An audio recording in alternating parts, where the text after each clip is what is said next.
অমিত রায় barrister. ইংরেজি ছাদে রায়পদবী রয় ও রে রূপান্তর যখন ধারণ করলে তখন তার শ্রী গেল খুঁজে, কিন্তু সংখ্যা হল বৃদ্ধি। এই কারণে নামের অসামান্যতা কামনা করে অমিত এমন একটি বানান বানালে যাতে ইংরেজ বন্ধু ও বন্ধুনীদের মুখে তার উচ্চারণ দাঁড়িয়ে গেল অমিত রায়ে। অমিতর বাবা ছিলেন দিগ্বিজয়ী ব্যারিস্টার, কিন্তু পৈতৃক সম্পত্তির সাংঘাতিক সংঘাতেও অমিত বিনা বিপত্তিতে এ যাত্রা টিকে গেল। অমিত বলে, ফ্যাশনটা হলো মুখোশ, স্টাইলটা হলো মুখশ্রী। অমিতর নেশাই হলো স্টাইলে, কেবল সাহিত্য বাছাই কাজে নয়, বেশে ভূষায় ব্যবহারে। ওর চেহারাতেই একটা বিশেষ ছাঁদ আছে। 5 জনের মধ্যে ও যে কোনো একজন মাত্র নয়, ও হলো একেবারে পঞ্চম, অন্যকে বাদ দিয়ে চোখে পড়ে। একদা মেয়েদের পরে পুরুষের আধিপত্যের অত্যাচার নিয়ে কোনো সমাজ হিতৈষী অবলা বান্ধব নিন্দা করছিল পুরুষদের। অমিত মুখ থেকে সিগারেট নামিয়ে ফস করে বললে, পুরুষ আধিপত্য ছেড়ে দিলেই মেয়ে আধিপত্য শুরু করবে। দুর্বলের আধিপত্য অতি ভয়ঙ্কর। সভাস্থ অবলা ও অবাল বান্ধবেরা চটে উঠে বলল, মানে কি হলো? অমিত বলল, যে পক্ষের দখলে শেকল আছে সে শেকল দিয়েই পাখিকে বাঁধে, অর্থাৎ জোর দিয়ে। শেকল নেই যার, সে বাঁধে আফিম খাইয়ে, অর্থাৎ মায়া দিয়ে। শেকলওয়ালা বাঁধে বটে, কিন্তু ভোলায় না। আফিমওয়ালি বাঁধেও বটে, ভোলায়ও।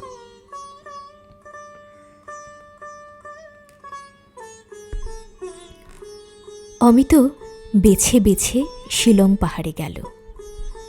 এমন সময় আষাঢ় এলো পাহাড়ে পাহাড়ে, বনে বনে। কিছুদিনের জন্য চেরাপুঞ্জির ডাকবাংলায় এমন মেঘদূত জমিয়ে তুলবে। আঁকা বাঁকা সরু রাস্তা, ডান দিকে জঙ্গলে ঢাকা খাদ। এ রাস্তার শেষ লক্ষ্য অমিতর বাসা। সেখানে যাত্রী সম্ভাবনা নেই, তাই সে আওয়াজ না করে অসতর্কভাবে গাড়ি হাঁকিয়ে চলেছে। এমন সময় হঠাৎ একটা বাঁকের মুখে এসেই দেখলে আরেকটা গাড়ি ওপরে উঠে আসছে।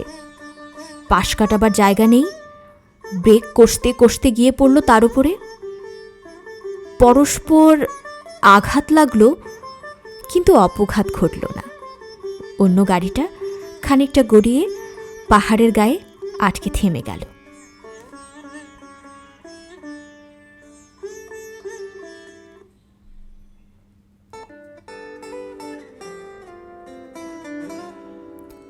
একটি মেয়ে গাড়ি থেকে নেমে দাঁড়ালো। মেয়েটির পরনে সরু পাট দেয়া সাদা আলোয়ানের শাড়ি, সেই আলোয়ানেরই জ্যাকেট। অমিত মৃদু স্বরে বললে, অপরাধ করেছি। মেয়েটি হেসে বললে, অপরাধ নয়, ভুল। সেই ভুলে শুরু আমার থেকেই। অমিত বললে, আমার অপরাধী গাড়িটাকে যদি ক্ষমা করেন, তবে আপনি যেখানে যে অনুমতি করবেন সেইখানেই পৌঁছে দিতে পারি। দরকার হবে না, পাহাড়ে হেঁটে চলা আমার অভ্যেস। দরকার আমারই, মাপ করলেন তার প্রমাণ। মুখে কথা না বলে মেয়েটি গাড়িতে উঠে বসল।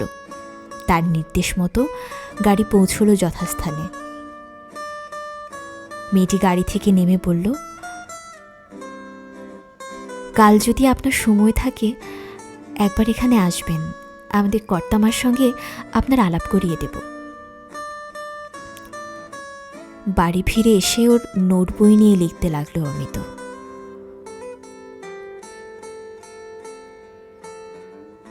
পথ, আজ হঠাৎ একই পাগলামি করলে। দুজনকে দু জায়গা থেকে ছিঁড়ে এনে আজ থেকে হয়তো এক রাস্তায় চালান করে দিলে।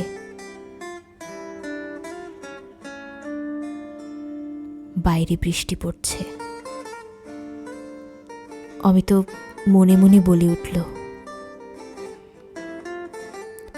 পথ বেঁধে দিল বন্ধনহীন গ্রন্থি।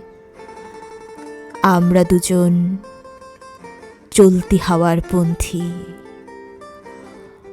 রঙিন নিমেষ ধুলার দুলাল, পরাণে ছড়ায় আবির গুলাল।